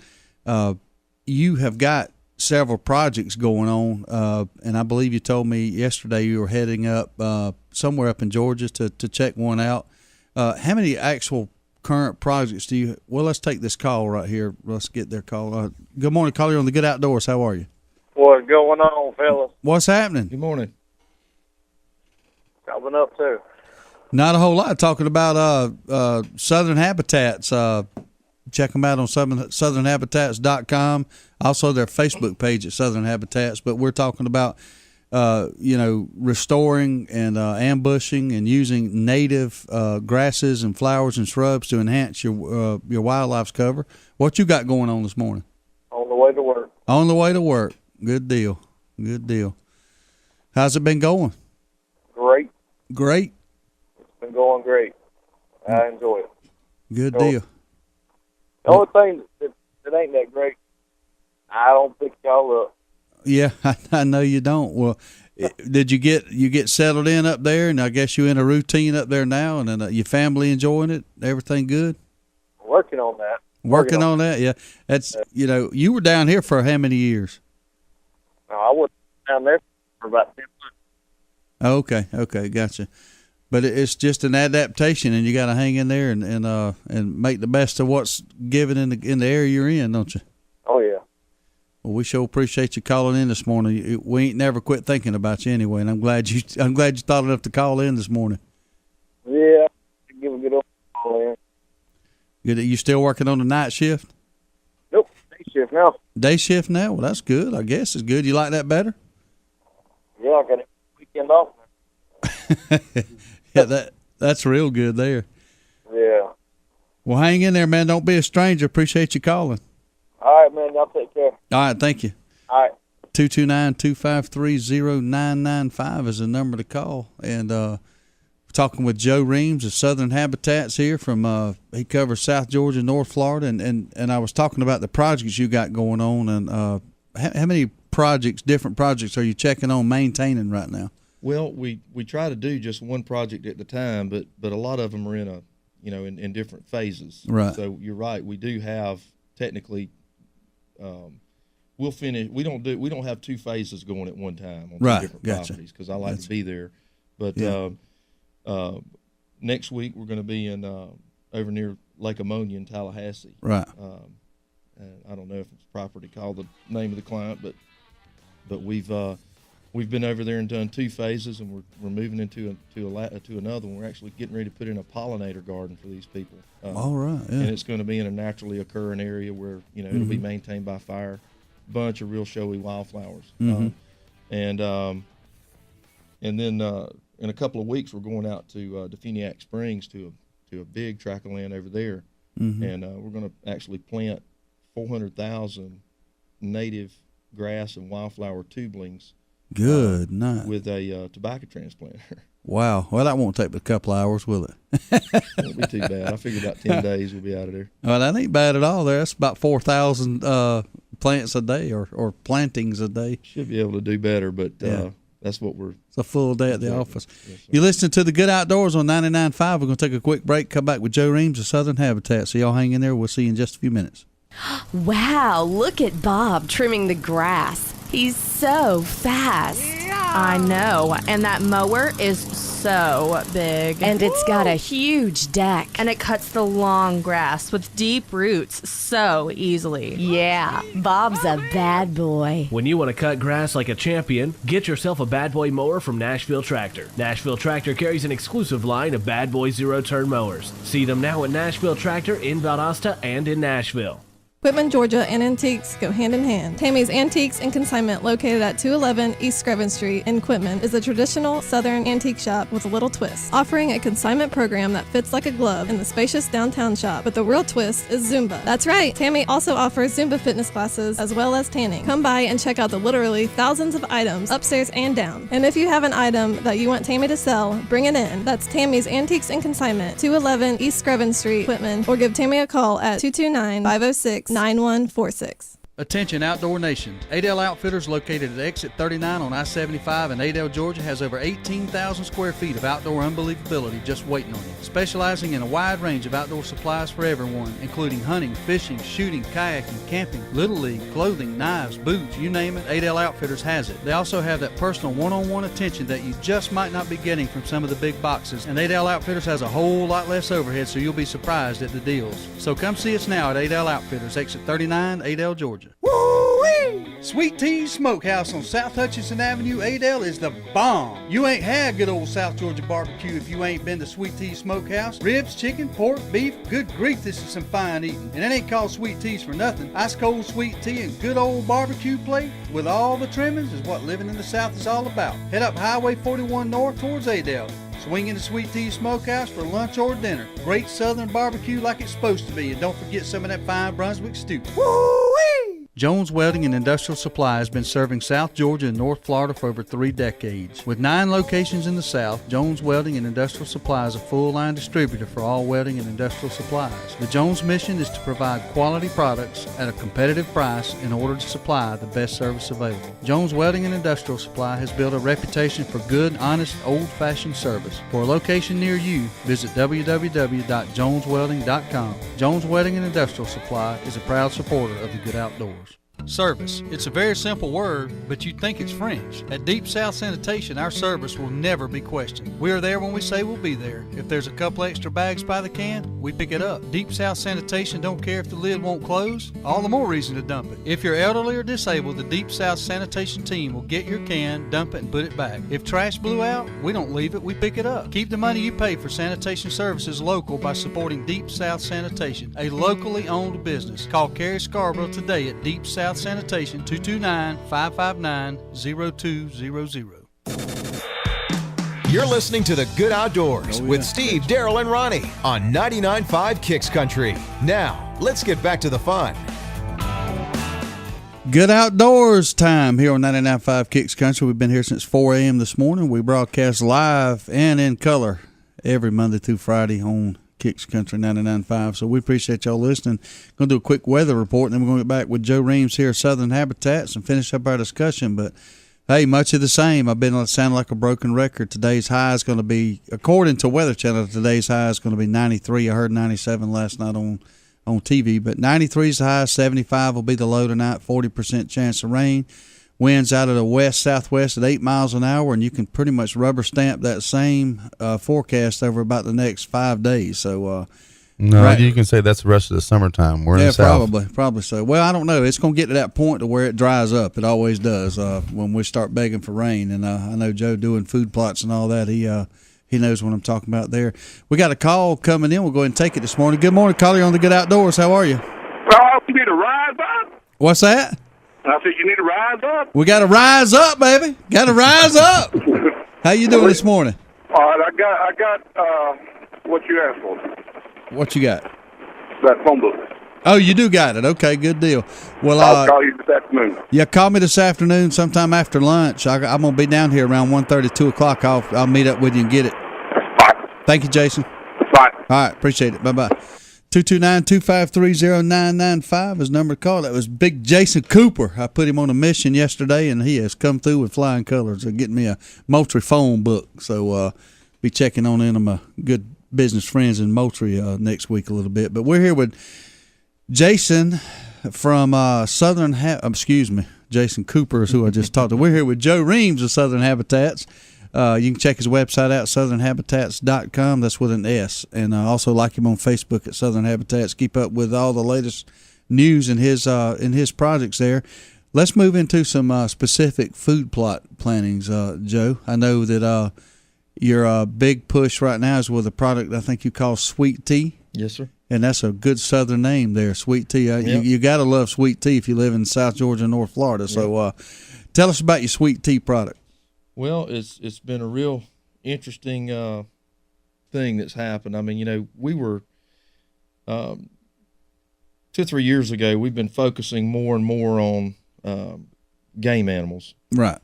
And hunting applications, and food plot applications for our natives. And was talking with a friend of mine, associate of mine up at the University of Georgia, David Osborne. He runs the Deer Pens Research Center at Warnell for the University of Georgia. Oh, yeah. He's just under Dr. Carl Miller, who has written lots and lots of books and all, and he works with Dr. Miller. But David told me, he said, you need to investigate this plant called tea weed. And asked me if I'd ever heard of it. Well, if you could imagine how many people come up to me and say, you ever heard of that yeller top? And it's like the common names will get you in trouble, Oh, yeah. And I said, no. He said, well, man, I'm going to tell you. He said, I had a few seeds one time and played around with it. He said, it's a good plant for food plots. I think you ought to check it out. Well, I, told him thank you and just, like I do always, if I have that turned on in case I hear it again or something, or whatever, run across it. Mm-hmm. Well, it was just almost strange how the doors opened in that direction. I had another customer mention it to me, or a customer. Dave's not my customer, but he was an older gentleman that was a biologist by trade, and he also mentioned that plant. So I searched it on the internet. Well, I found that the University of Florida had done a study on this plant, and I mean, they had really gone into forage analysis and all that. And I started reading, I'm like, my word, look at this. And very in depth. I said, well, if I ever could get this in production, they've really done all my research for me. Right. And so I said, well, that's real neat, and I had no idea it was the same weed, that grows around my barn. They tangled a weed eater up in. I guarantee you half the listeners know this plant. Yeah. And was riding around my field one time, and it looked like somebody had put a bush hog down right in the middle of the road. And I was wondering who mowed my road. I don't remember mowing the road. I don't remember telling anybody to mow it. And I just stopped the truck and was looking at these weeds that were mowed off in front of me, and the grass was tall, and so I got out and walked up there and looked down. It was that plant, and the deer had it looked just like it. Yes, sir. And I said, golly, so I know exactly what this stuff is. So I started observing it, and I really observed wild stands and did a lot of research on this myself for a good while. I mean, it was not something that just, it was not a sort of a slam dunk, and it's still not. Yeah. As far as propagation, we had to go through seed dormancy issues. We went through secondary dormancy. Because it does not like to be planted in cool temperatures. And this cool spring caused some terrible spotty stands. Yeah. So we know to sow it in the hot weather. Now this thing with the pH is also coming into play, that I really am suspicious that this plant does not like a very high pH, which is typically not a problem that we have around here. Yeah, that's right. But where it has occurred, we had some plants that were coming up and dying, and I couldn't figure out what was going on. And in a discussion with this guy, which it's a pretty colorful story, my dealings with this fella, but I asked him finally. I was like, well, what is the pH of your soil? Because he said, well, you told me not to worry about pH. I said, well, no, you don't need a lime, Yeah.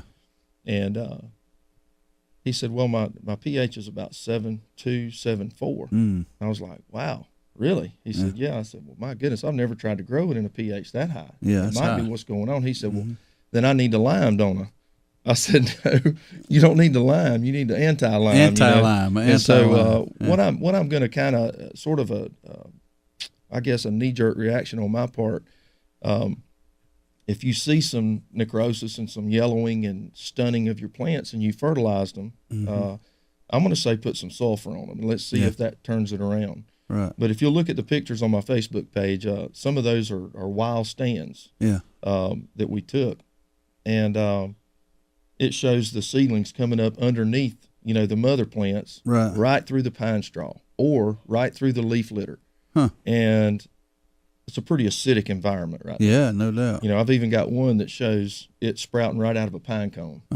You know, how about that? And so we're still feeling our way through it. Yeah. But one thing's for sure, and that is that deer absolutely adore this plant. So is it a when you plant it, is it something that comes back year after year after year, like a clover or something? Well, in our area, which we're in North Florida, which we're about the same latitude as y'all here in Valdosta, it's a perennial. Yeah. Now, I don't know how far north this particular Sida, the species is Sida acuta.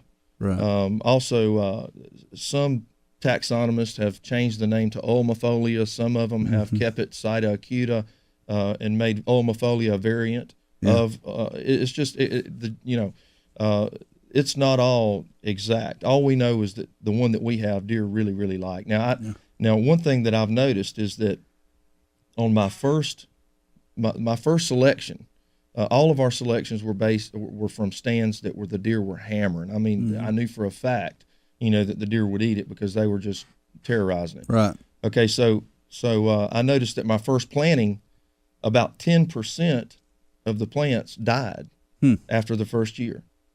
And it just goes to prove that a certain amount of the population is not going to come back from the roots for whatever reason, just about in nature. Now, I'm hoping, and I can't prove this yet, but I'm hoping that my selection improved after a couple of generations because, we only harvested seed from those that survived. Right. So we're hoping that it's helped the longevity. Kind of built into it. But yes, it's a perennial plant and a vigorous reseeder as well. Okay. It'll come back from seed and get thicker and thicker every year. Yeah. Right.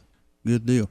So when you plant it, what is the planting method? I mean, how big is the seed? Is it small like mustard seed? It's a small seed, a little bit bigger than a mustard seed, but we've got it coated, and to try to help enhance the germination. Right. We're still playing around with different treatments. Native seeds are known to have a certain amount of dormancy. That's how they perpetuate themselves. Sure. And like we discussed earlier, it's not like a corn plant. I would say that's been dumbed down genetically. It's got built-in mechanisms to perpetuate the species. Yeah. And one of those is seed dormancy. And it has a primary dormancy that wears off after about 4 months after you dry the seed down.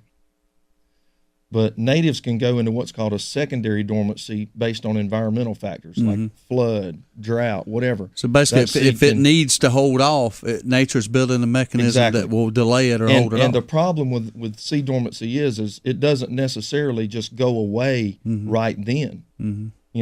Nature might set it back 2 years.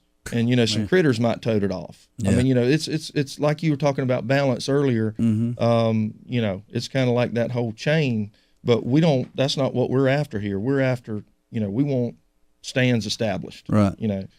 And now I can tell you this: plugs will grow anywhere you plant them. Really. And they will really do well. Thrive. Low pH, high pH, it don't matter.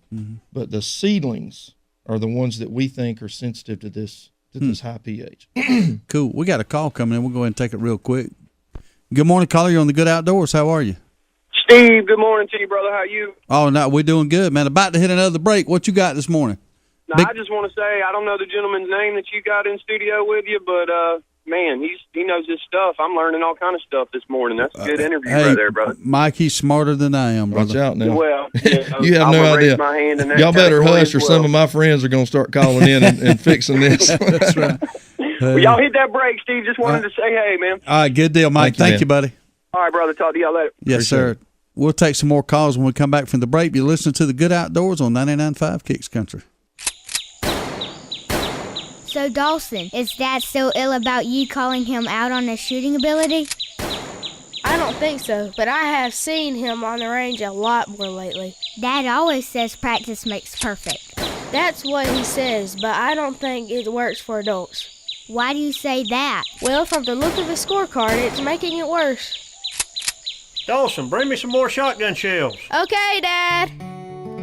If you need some practice, come by Southwind Clays and Quail on the Quitman Highway just past the river headed towards Quitman. With a top-notch clubhouse, a 5-stand, sporting clays range, as well as a rifle and pistol range, Southwind has what you need to succeed. World-class quail hunting is also available with some of the finest bird dogs around.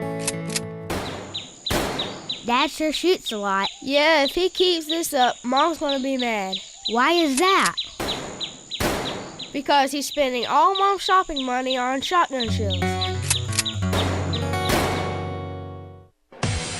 Man, I have picked up some bad habits. You don't need any more bad habits. Are you talking about Bad Habits Saloon and Grub? Oh, yeah, baby. Nothing like throwing back a cold one and watching one of their 26 high-definition TVs. Yeah, and you don't have to ask what sort of beverage they have, because they've got it all at Bad Habits Saloon and Grub. That's right, over 300 bottled beers. Any premium drink you could ask for, including single malt scotch and single barrel bourbon. And 48 beers on tap. Oh, and the food, from juicy ribeye steaks at $9.99 to foot-long premium hot dogs. And $10.99 all-you-can-eat wings from 10 to 11 p.m. And no matter what mood you're in, there's 3 environments to enjoy: a dining area, a bar, an outside patio, TVs, and all 3 places, baby. Come on out and enjoy a live DJ every Monday, Tuesday, and Wednesday night, and grab a $2 16-ounce draft or a $6 domestic bucket while you mingle. Come visit Bad Habits Saloon and Grub and let them serve you what you want, not what they want you to have. Bad Habits Saloon and Grub, near the mall on Gornto Road, right behind Exit 18 Liquors. Tell them we sent you from the Good Outdoors. Oh, yeah, baby.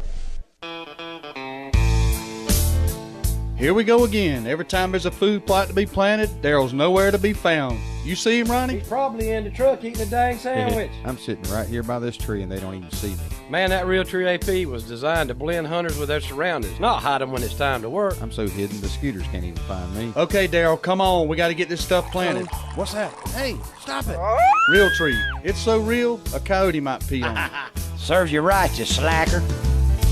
So you need a car, truck, or SUV? Look no further than Midway Auto Emporium at 4189 Bemis Road, Valdosta, Georgia. Cameron and Melissa Tucker has been serving the Valdosta area for over 7 years now. They are a family-owned and operated local business with hometown values and still believe in handshake deals. With a great selection of used cars, trucks, and SUVs, with a Carfax report on every one of them, along with bank financing at all credit levels and interest rates as low as 1.85% with approved credit. 4189 Bemis Road, or visit their website at midwayautoemporium.com. It's the Good Outdoors on 99.5 Kicks Country. Now, let's get back to the fun, talking about everything to do with the outdoors with Steve, Darrell, and Ronnie. Welcome back to the Good Outdoors on 99.5 Kicks Country. This is our wrap-up segment brought to you by our friends out at Southwind Sporting Clays and Quail, John Peak, Dawson Peak, and we highly recommend Southwind for all your sporting clays dreams, your quail hunting dreams. If you've got a corporate outing that you need a nice outdoor facility that's off the beaten path to sit down and entertain clients, there's no better place than the clubhouse out there at Southwind. Birthday parties. If you got a kid with a birthday party and want to do something a little different besides your old run-of-the-mill Chuck E. Cheese type birthday parties, go out there and see John. Check him out at southwindsportingclaysandquail.com or give him a call. He'll be in the studio in the morning on Feel Good Friday. We're going to have some T-shirt giveaways, some Sporting Clays passes that they're going to be handing out. He's got a rifle and pistol range out there, so y'all go check it out. Talking about some fine quail habitat, he's got it out there. We went out there last fall and shot some quail, and thinking about what you told me earlier, Joe, about the escape cover and the fact that they like to stay within 70 feet of that cover. Mm-hmm. I know now why John's got an excellent facility out there. He's got it. He's got that figured out. Yeah, he does. I've been to quail plantations where you can just look for seemingly miles across a pine stand of the sage grass or the brown grass, probably switchgrass, broom sage. That's exactly right. And you can look, and there's no escape cover, but they're using pen raised set out birds. So I guess they don't really care. It's all real commercial there. That's but right.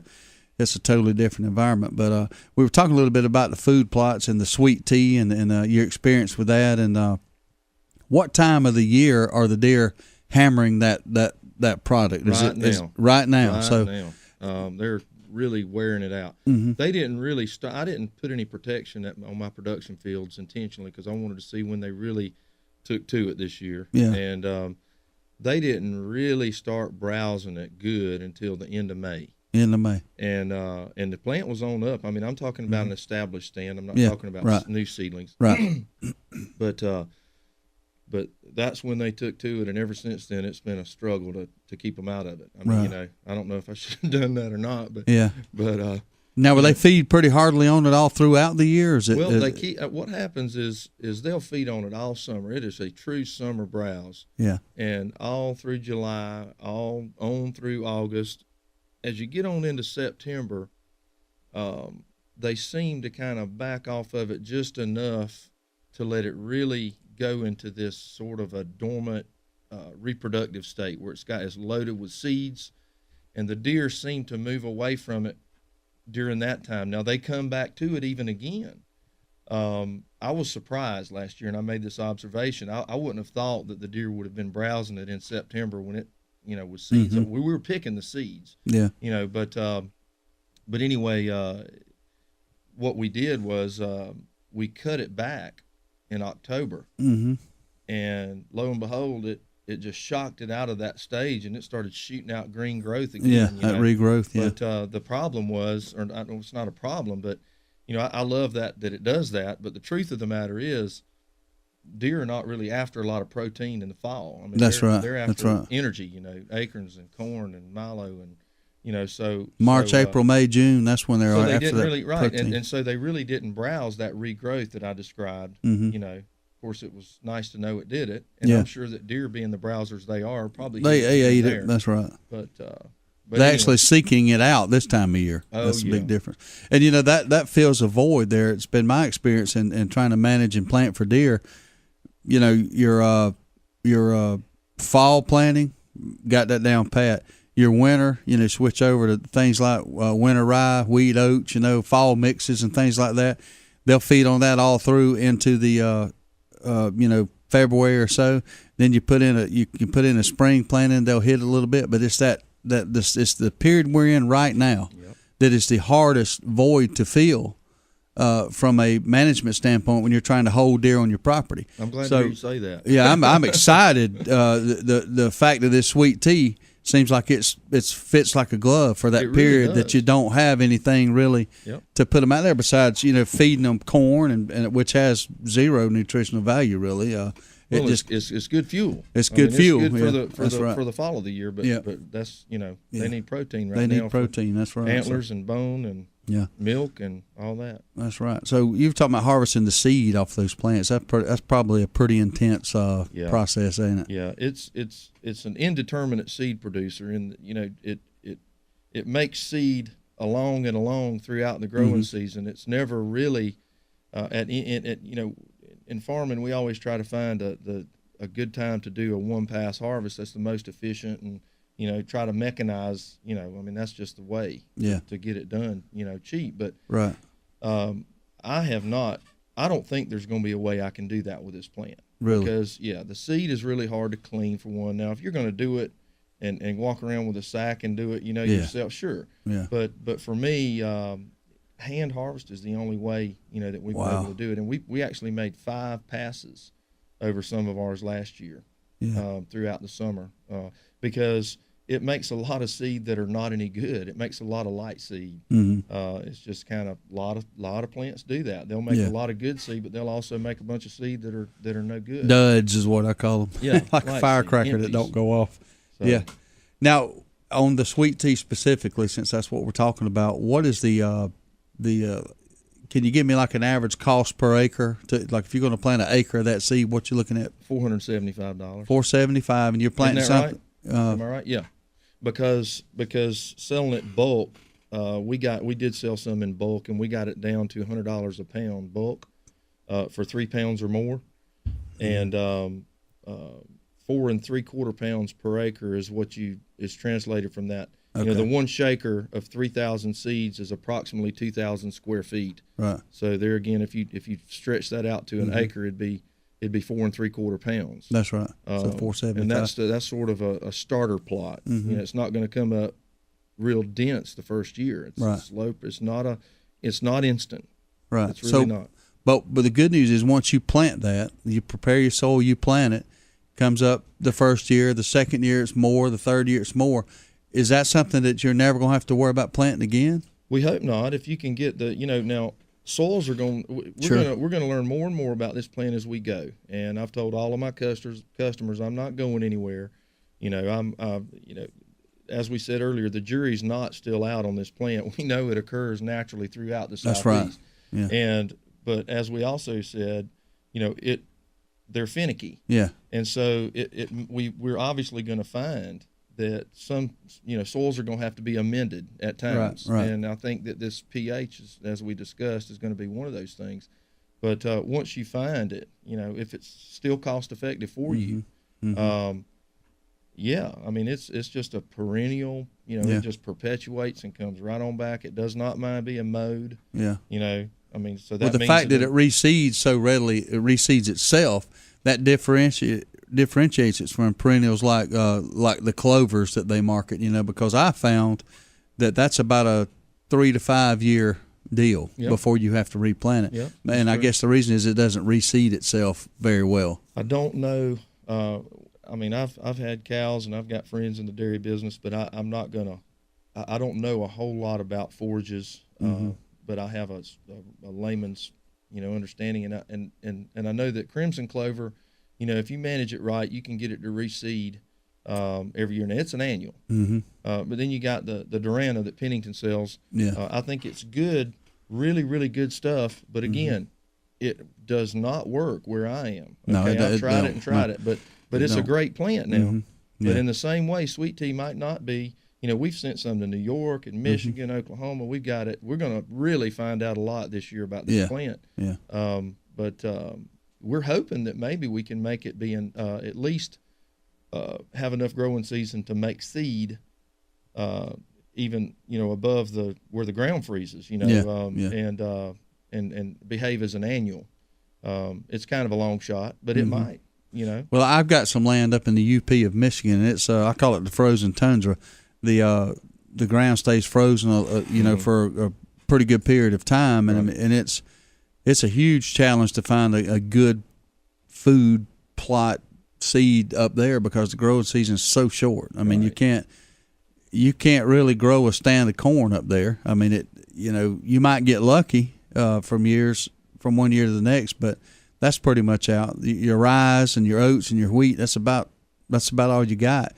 Sugar beets, you can plant them and all that up there, but I have not been exposed, and I don't live up there, so I don't know. There could be something I just don't know about, but I don't know of a perennial that you can plant up there besides native grasses that are up there. So it's kind of turning me on to a new train of thought up there. If I can identify some of the native grasses up there, then maybe I can apply some of this knowledge. Not just grasses. There's apple trees everywhere up there. That's one good thing. There you go.